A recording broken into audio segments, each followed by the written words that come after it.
આપણે એવું ના કે આપણે કહીએ કે ઓકે નો પ્રોબ્લેમ, જાંબલી સાડીને માં પેલી ગુલાબી સાડી પહેર, નીચે પ્રિન્ટેડ પટ્ટો છે, એનો ફોલ નીકળી ગયો છે, લાય સોદરો હું ટાંકા લઉં. આપણે એવું નહીં કે આપણે કંટાળી કે કહો કે ટપટા જે પહેર્યો પહેને, પેલી મમ્મીને ત્યાંથી વાળી બનારસી સાડી પહેરું, આપણે કે એ પહેર. બાકી બોસ એને હવારથી નક્કી કર્યું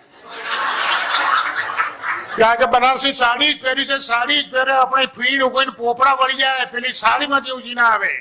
અને અહીંયા કેક કટિંગ બધું થઈ જાય ને પછી મોડા આવીએ એટલે રાજેશ અને દુર્વા પૂછે કે કેમ મોડું થયું? તો આપણે બોલે પેલા બૈરું કે પૂછ્યું, અમને દાઢી પેલી વાર કરી પૂછ્યું.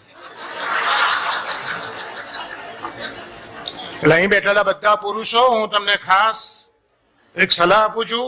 મિત્રો, સ્વજનો, વડીલો, જેના લગ્ન થઈ ગયા છે બધા ધ્યાનથી સાંભળજો.